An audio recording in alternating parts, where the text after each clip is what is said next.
Hello everyone, welcome to class 24। जैसा कि आपको मालूम है कि डेली मॉर्निंग में 8 AM पे अपना एक द हिंदू का इंपॉर्टेंट सेशन है जो कि होता है इंडियन एक्सप्रेस फाइनेंशियल पे। हम सब लोग उसको सारे इंपॉर्टेंट आर्टिकल को डिकोड करते हैं, लेकिन साथ में आज मैं आप लोगों के लिए एक और इंपॉर्टेंट वीडियो लेके आया हूँ जिसके अंदर हम लोग हमारे सेंसेक्स के बारे में बात करेंगे जो कि हेडिंग टूवर्ड्स 100K।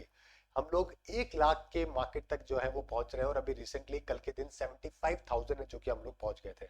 आपको जान के हैरानी होगी कि 70 से 75 जो है वो हमें बहुत कम टाइम में जो कि लगा है, लेकिन इसका कारण क्या है? क्या ऐसा हुआ देश के अंदर? क्या ऐसा इलेक्शन का माहौल है या फिर कौन सा ऐसा कंपनी ने कोई अचीवमेंट हासिल किया जिसकी वजह से इतना ऊपर है जो कि सेंसेक्स चला गया 75,000 की तरफ है जो कि चला गया।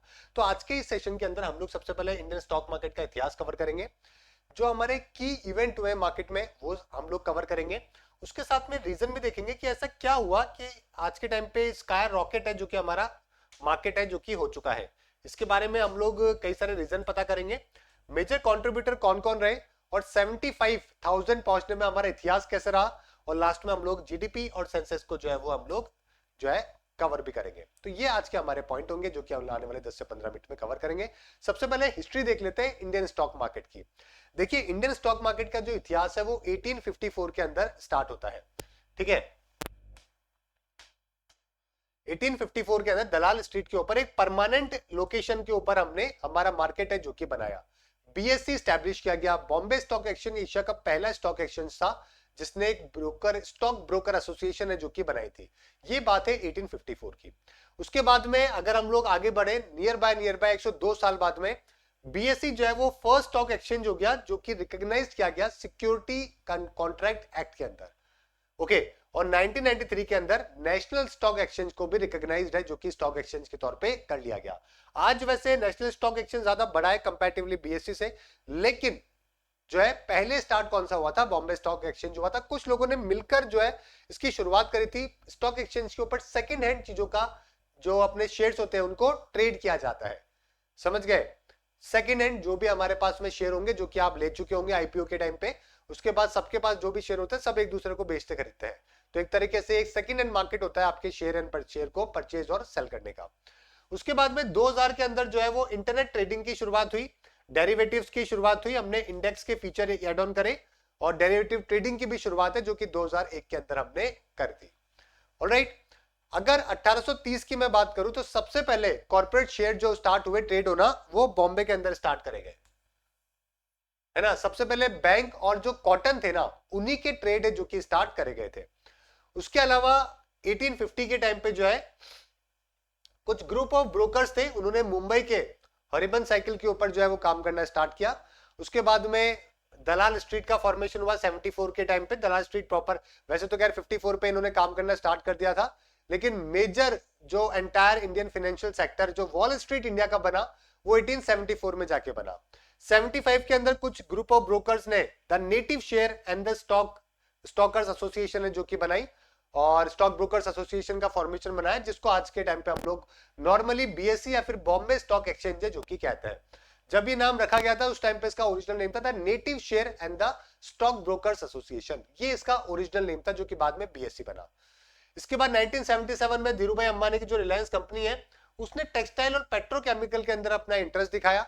आईपीओ जो लॉन्च हुआ उसको काफी डिमांड हुई उसकी, रिटेल इन्वेस्टर्स ने उसको काफी सपोर्ट किया और ये एक मेजर कल्ट है जो कि मेजर इवेंट है जो कि माना जाता है।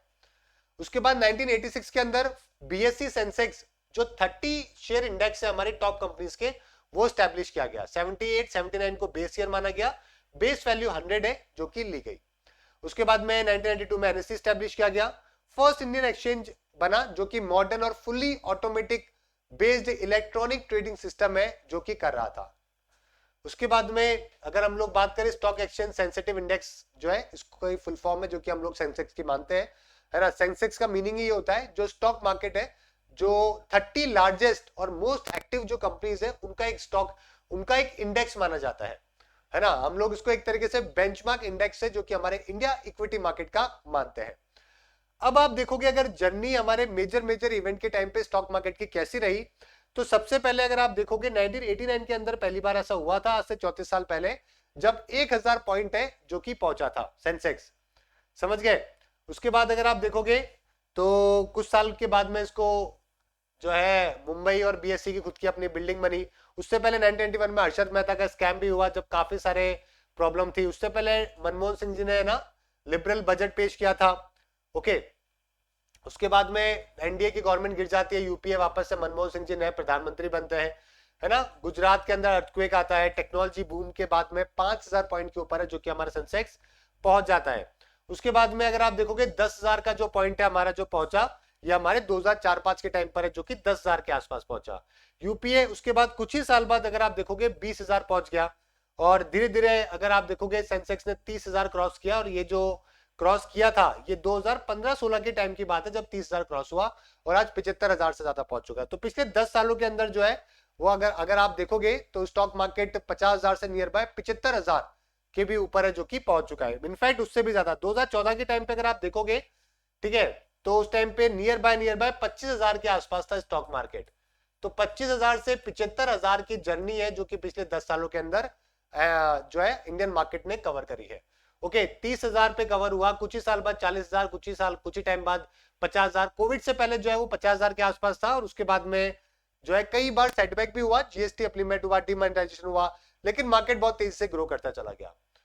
ठीक है, अगर सेंसेक्स की जर्नी देखोगे आप 70,000 की भी, तो ये 1990 से ही स्टार्ट होती है। मैंने जैसे कि आपको एक बार शॉर्ट में बताया, लास्ट के कुछ सालों की जो ग्रोथ अगर आप देखोगे एकदम से एक्सपोनेंशियल राइज है जो कि आपको देखने को मिलेगा।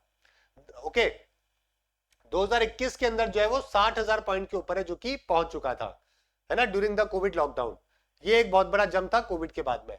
70 से 75 अगर आप देखोगे मात्र 4 महीने के अंदर है जो कि कवर कर दिया गया, और अभी 70,000 एक बेंचमार्क बन चुका है, एक बेंचमार्क बन चुका है। आज अगर आप देखोगे 74,245 के आसपास है, 75 से थोड़ा सा नीचे आया है, लेकिन 70 तो बेंचमार्क बन ही चुका है 4 महीनों के अंदर, समझ गए। तो ये अपने आप में एक बहुत बड़ा अचीवमेंट है। इसके कारण क्या रहे वो भी देख लेते हैं एक बार, रीजन क्या रहे इतना बड़ा मार्केट को बूम होने का। सबसे बड़ा domestic economy, strong GDP growth, पूरी दुनिया 2 से 3% के ऊपर ग्रो कर रही है, हम लोग 6 से 7% के आसपास ग्रो कर रहे हैं। ओके, यूएस के अंदर इन्फ्लेशन आना, ये भी एक बहुत बड़ा मेजर कारण रहा, तो इस वजह से कई लोगों ने भारत में इन्वेस्टमेंट किया। बैंकिंग और पीएसयू फर्म जो है उसके अंदर एक बर्स्ट क्रिएट होना। 64 कंट्रीज पूरी दुनिया में इस साल इलेक्शन में जा रहे हैं 2024 के अंदर। हमारे इंडिया के अलावा कुछ ही कंट्रीज ऐसे हैं जहां पे पॉलिटिकल स्टेबिलिटी देखने को मिलती है, समझ गए। साथ में पॉलिसी कंटिन्यू होने के पूरे चांसेस है, जो पॉलिसी जो भी सरकार बनेगी सेम पॉलिसी को कंटिन्यू करेगी। ये कुछ स्टेबिलिटी के कारण है जिसकी वजह से इंडियन मार्केट है जो कि बूम कर रहा है। मेजर कंट्रीब्यूटर कौन कौन से ऑर्गेनाइजेशन है? टेलीकम्युनिकेशन इंडस्ट्री है, एनर्जी है, ऑटो है, कैपिटल गुड मार्केट है, ये सारे के सारे मेजर कंट्रीब्यूशन है। ओके, और रियलिटी इंडेक्स ने 26 पॉइंट है जो कि गेन करें, टेलीकम्युनिकेशन ने 21 गेन करें। तो अगर आप देखोगे तो ये मेजर आपको सेक्टर वाइज वेटेज जो सेंसेक्स में अगर आपको मिलेगा, तो सेंसेक्स में जो सेक्टर वाइज अगर मैं बात करूं तो मेजरली आपका बैंक्स का है और आपके ऑयल एंड गैस कंपनीज का है, उसके बाद में आपके आईटी कंपनीज का है। तो ये 3 मेजर ऐसे डोमेन है जिनका मैक्सिमम शेयर आपको हमारे इंडियन स्टॉक मार्केट में देखने को मिलेगा, लेकिन अभी जो गेन है वो इन सेक्टर के अंदर है। ऑलराइट, कुछ अगर मैं पॉजिटिव नेगेटिव की बात करूं तो 1992-1993 के अंदर मार्केट क्रैश हुआ था 54% जब हर्षल मेहता केस हुआ। 1990 से 1992 के बीच में काफी पॉजिटिव हुआ, है ना। 2001-2000 के टाइम पे वापस से सेंसेक्स 50% नीचे गिर गया। 2008 में लेमन ब्रदर की वजह से दुनिया में रिसेशन आया और हमारे यहाँ पर भी 50% का डाउनफॉल देखने को मिला।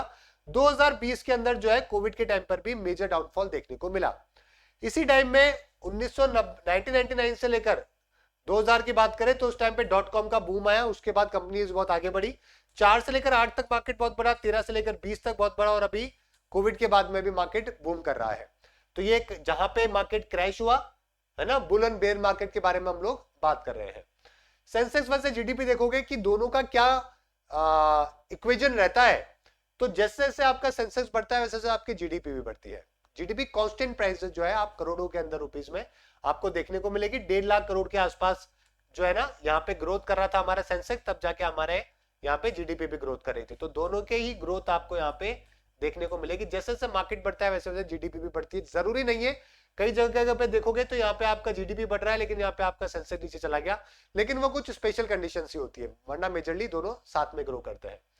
ऑलराइट, अब आने वाले दिनों के अंदर पता लगेगा कितनी जल्दी हम लोग जो है वो 1 लाख भी क्रॉस करते हैं, जो कि आने वाले कुछ सालों के अंदर पॉसिबिलिटीज है जो कि पूरी बन रही है।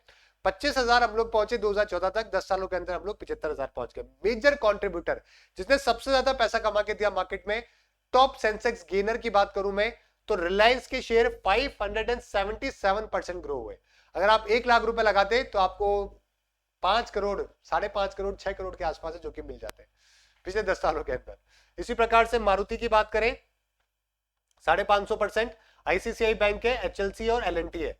तो इनका मेजर कंट्रीब्यूशन है जो कि परसेंटेज चेंज है जो कि रहा है पिछले 10 सालों में। ऑलराइट, डोमेस्टिक इंस्टीट्यूशन जो है उन्होंने 40% ज्यादा पैसा लगाया comparatively to the foreign investors. और निफ्टी का सबसे ज्यादा चेंज है, सेंसेक्स का चेंज है पूरी दुनिया में। अगर आप देखोगे एनएसई और बीएसई इन्हीं दोनों के अंदर सबसे ज्यादा चेंज है जो कि आपको देखने को मिलेगा। उसके बाद में एसएनपी 500 है, फिर निक्की है। निक्की जो है जापान का सेंसेक्स है ना, डॉ जोनस है, शंघाई है, ये दुनिया के टॉप मार्केट है जो कि ग्रो कर रहे हैं।